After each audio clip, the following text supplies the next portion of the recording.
August 1941, North Atlantic Ocean. The water is dark, restless, and unforgiving. A small merchant ship slowly cuts through the cold waves. Its paint is peeling. Rust stains run down the hull. Smoke drifts lazily from its funnel. To anyone watching from a distance, it looks like just another tired cargo ship struggling across the ocean. But this ship is not what it appears to be. Hidden beneath its wooden panels are naval guns. Behind its cargo hatches are trained Royal Navy gunners. This ship isn't a helpless merchant vessel, it's a trap. And somewhere beneath the waves, a German submarine is already watching it. During the early years of World War II, Britain faced a terrifying threat. German submarines, known as U-boats, were hunting Allied shipping across the Atlantic. These submarines operated in coordinated groups called wolf packs. Their mission was simple: destroy the ships carrying food, oil, weapons, and supplies to Britain. And they were devastatingly effective. By 1940, millions of tons of Allied shipping had already been sunk. Entire convoys disappeared beneath the waves. Britain depended on these supply routes to survive. Without them, the country would starve and the war effort would collapse. Even Prime Minister Winston Churchill later admitted something shocking. Out of everything that happened during the war, the only thing that truly frightened him was the U-boat threat in the Atlantic. Britain needed a new weapon, something clever, something deceptive, something the Germans would never expect. The solution was strange. Instead of building bigger warships, the Royal Navy decided to build fake merchant ships. These vessels looked weak, slow, and defenseless, but in reality they were heavily armed warships disguised as cargo ships. They were called Q ships. The idea was simple. German submarines often surfaced to attack small merchant ships using their deck guns. Torpedoes were expensive and limited, so U-boat commanders preferred to save them for larger targets.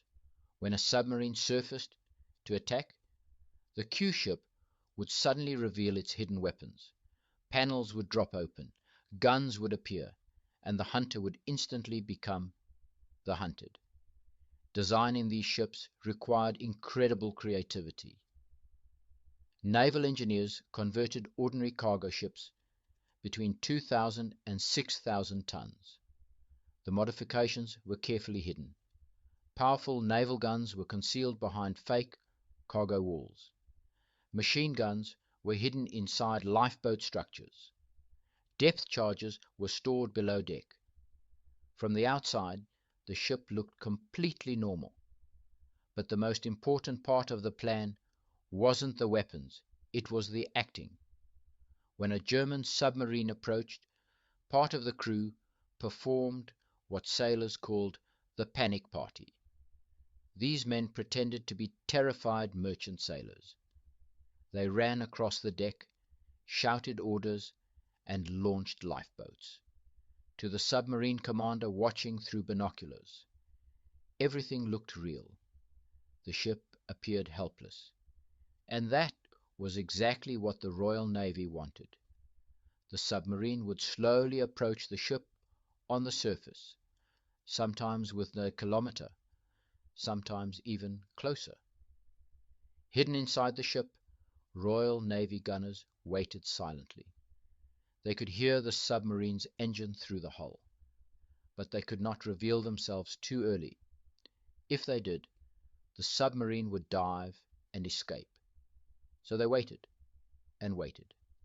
Finally, when the submarine was close enough, the captain gave the order. Suddenly, wooden panels crashed open. Naval guns swung into position, and the Q ship opened fire. Within seconds, the peaceful cargo vessel transformed into a deadly warship. For the submarine crew, the surprise was often devastating. Even when Q ships didn't destroy submarines, they achieved something important. They created fear. German submarine commanders began to hesitate before approaching merchant ships. Was the target real, or was it a trap? Every hesitation meant lost opportunities. Some commanders started using torpedoes instead of deck guns. Others avoided certain targets entirely. And that hesitation slowly reduced the effectiveness of Germany's submarine campaign. Even Karl Dönitz, the commander of the German U-boat fleet, was furious about these deceptive ships, not because they destroyed many submarines, but because they created doubt, and doubt was dangerous in naval warfare.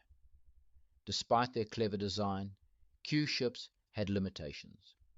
As the war progressed, submarine tactics improved. Radar, aircraft patrols, and escort destroyers became far more effective at fighting U-boats.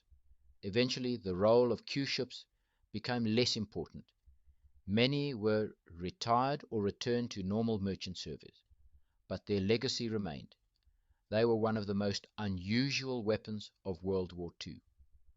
A perfect example of how deception and creativity can sometimes be just as powerful as firepower. In the vast darkness of the Atlantic Ocean, a rusty cargo ship might not have been a cargo ship at all. It might have been a trap, waiting patiently for a submarine to make one fatal mistake. And when that moment came, the hunter would suddenly discover he had become the prey.